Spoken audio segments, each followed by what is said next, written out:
Europa, ese lugar que durante tanto tiempo sentimos como el centro de innovación, bienestar y estabilidad, está viviendo un momento complicado. Durante años nos dijeron que las crisis económicas eran pasajeras o que todo mejoraría con el tiempo. Pero, ¿y si no es así? ¿Qué pasa si estamos ante un problema más grande, algo estructural? ¿Cómo hemos llegado aquí siendo un continente que tanto admiraban por su calidad de vida? Y lo más importante, ¿qué significa todo esto para nosotros? Hoy queremos explorar juntos cómo Europa enfrenta este momento crítico y por qué sus decisiones pueden resonar en el resto del mundo.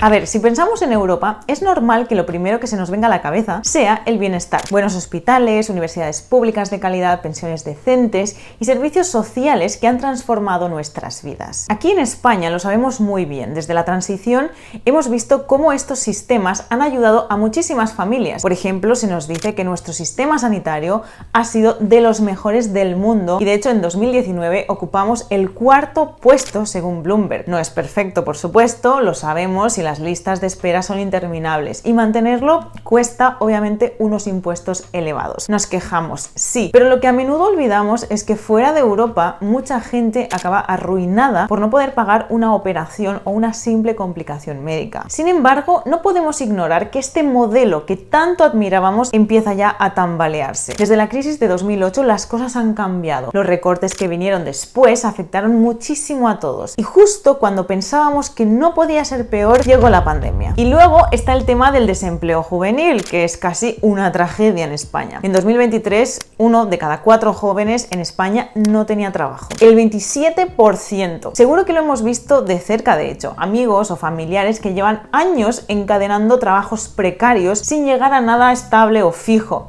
Y claro, eso al final desgasta. Genera una frustración enorme que lleva a la gente a desconfiar de todo y buscar culpables en todas partes. En realidad, no solo es España. Todo esto está pasando en mayor o menor medida por toda Europa. En Francia, en Italia, en Alemania, en el Reino Unido. La pregunta clave es si este camino que llevamos con desempleo, servicios bajo presión, frustración social, puede mantenerse. La verdad es que no estamos hablando de una crisis económica solamente, esto va mucho más allá. ¿Podrá Europa mantener lo que la hizo única en el mundo o estamos poco a poco dejando escapar eso que nos unía y definía como una sociedad? Y es que Europa enfrenta un problema serio que, si somos sinceros, todo lo vemos venir. Estamos perdiendo competitividad en las industrias clave del siglo XXI.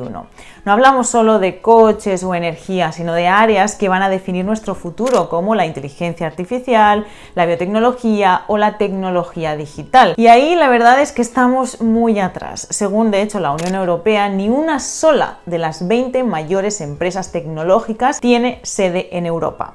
0. Mientras tanto, Estados Unidos y China lideran con gigantes como Apple, Google o Tencent en el mercado internacional. Y para quienes hemos tenido que decidir, de hecho, si invertir nuestros ahorros o pensar en el futuro económico entre Estados Unidos, Europa o China, la verdad es que Europa siempre se queda en el último puesto. De hecho, miramos nuestras empresas europeas y parece que no logran proyectar ese crecimiento que ves clarísimo en las empresas estadounidenses o chinas. Y mira, una experiencia que siempre recuerdo de cuando vivíamos en Alemania es que cada vez que íbamos a hacer la compra me sorprendían los anuncios que ofrecían formación para ser cajero o cajera del supermercado. Y bueno, con todos mis respetos a esa profesión, que sabemos que es tan digna como cualquier otra, por supuesto, es un camino que tiene los días contados. Esas posiciones no van a necesitarse mucho en el futuro o en menor medida. Y sin embargo, es una de las economías más fuertes de Europa donde se siguen formando a este tipo de profesiones en estos trabajos. Entonces, si eso, que es un ejemplo minúsculo, no nos hace reflexionar sobre dónde estamos y hacia dónde vamos como continente, no sé qué lo hará. Y el problema no es la falta de talento. Talento hay de sobra. De hecho, lo exportamos. El problema está en las barreras que ponemos, trabas burocráticas, poca financiación para proyectos y sistemas que, en vez de ayudar, lo hacen todo más complicado. En Europa, en 2022, dedicamos apenas un 1% 1,2% del PIB a investigación y desarrollo. Si lo comparamos con Estados Unidos es un 2,3% y en China un 2,1%. Estas cifras son un espejo realmente de nuestra situación. Los que viváis en España lo sabréis tan bien como yo. Si alguien quiere emprender aquí, las trabas burocráticas y los impuestos son una barbaridad. Empezar un negocio desde cero, que ya de por sí pues es algo complejo, es un riesgo, pues aquí se pone aún más cuesta arriba desde el minuto 1. Por eso que no sorprende que pocos se animen a hacerlo. Y claro, luego vemos otros países con otra mentalidad, por ejemplo, algo que nos encanta personalmente de Chile, donde todo parece más sencillo allí, hay menos barreras y más oportunidades. Por eso tantas startups chilenas están creciendo, apostando por ideas disruptivas sin quedarse atrapadas en una maraña de burocracia. Mientras tanto, en Europa estamos cayendo en lo que llaman la trampa tecnológica intermedia. Básicamente somos un continente ya avanzado, pero dependemos demasiado de industrias tradicionales como el turismo, el lujo o los coches. Y claro, en un mundo que va tan rápido, esos sectores, aunque sólidos, no tienen la agilidad para competir con los mercados emergentes. Mi sensación, de hecho, es que estamos viviendo de puras rentas del pasado y ahora pues ya no tenemos tanta proyección como teníamos antes. Y hablando de coches, en España este sector es clave para nuestra economía. Por si no lo sabías, las piezas de automóviles que luego se exportan son clave. Pero incluso aquí vemos el problema. La automoción europea no lidera ni en eléctricos ni en conducción autónoma. Seguimos centrados en exprimir al máximo los modelos tradicionales. Y el resultado es que las estrategias de negocio, pues sí, acaban beneficiando más a los altos ejecutivos que a quienes realmente trabajan en las fábricas. Y las consecuencias también están ahí: despidos masivos, cierres como los de la Volkswagen, incluso en Alemania, que es el líder de la automoción. Y mientras tanto, en China lo están petando. Ellos pueden fabricar un coche eléctrico por $5.000, mientras que en Europa cuesta 4 veces más, cerca de $20.000. Y esto nos dice todo sobre dónde estamos y hacia dónde vamos. Europa necesita reaccionar realmente, porque si no cambiamos nuestra manera de hacer las cosas, nos vamos a quedar rezagados en todo. Sí, tenemos grandes industrias, pero no podemos depender de ellas para siempre. Hay que apostar por la innovación y el desarrollo. Si no, corremos el riesgo de que el resto del mundo nos deje atrás, viendo cómo el futuro se construye pues en otros lugares. Una referencia que siempre aparece en estas discusiones es Mario Draghi. En un informe que preparó para la Comisión Europea, explica cómo sectores como el automotriz no solo importan por el dinero que generan, sino porque tienen un papel estratégico clave en la economía global. Draghi hace una reflexión que a veces estamos ignorando. Si Europa quiere competir, necesita invertir en serio en cosas como baterías, paneles solares o turbinas eólicas, tecnologías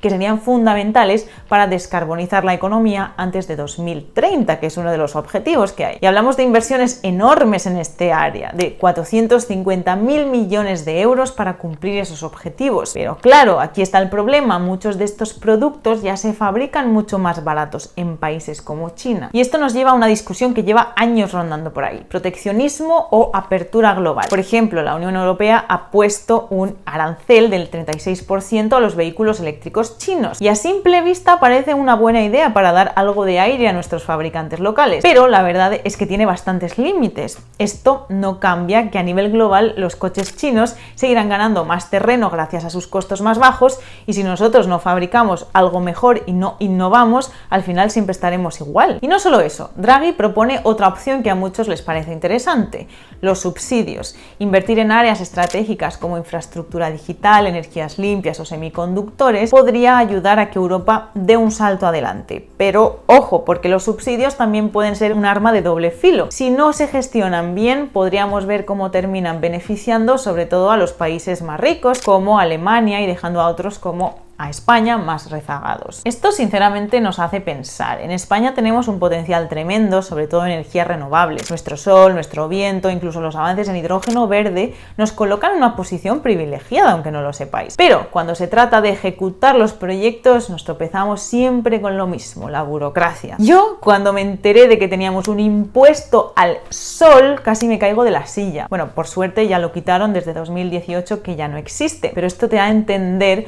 lo complicado y lo burocrático que es todo. Y es frustrante pensar que tantas oportunidades se pierden porque los procesos son largos, complicados o simplemente desmotivantes para las empresas o las personas que quieren invertir. Y no estamos hablando solo de proyectos gigantes, incluso pequeños emprendedores encuentran tantas barreras que muchas ideas se quedan por el camino. Así que si Europa quiere seguir siendo relevante en el mercado global, tenemos que cambiar nuestra manera de hacer las cosas, apostar por nuestras propias tecnologías, reducir las trabas, incentivar la innovación y hacerlo pensando en todo el continente, no cada uno mirando su ombligo. Y si hay algo que nos define en Europa es la diversidad. Esta variedad de culturas, de economías y prioridades ha sido siempre nuestra mayor fortaleza, pero también es nuestra mayor debilidad. Y cuando miramos a otros competidores como Estados Unidos o como China, vemos una diferencia clara. Ellos actúan como bloques más homogéneos, con estructuras centralizadas que les permiten moverse rápido en un mundo cada vez más competitivo. ¿Y nosotros? Bueno, pues para ser sinceros nos cuesta mucho encontrar ese equilibrio entre lo que necesita Europa como conjunto y las prioridades individuales de cada país. Por ejemplo, sabemos que debemos proteger nuestras industrias clave, pero también necesitamos abrirnos al comercio global y no queremos estar rezagados en sectores estratégicos como la innovación tecnológica, las energías limpias o las telecomunicaciones. Pero claro, no podemos olvidar lo complicado que es actuar en bloque.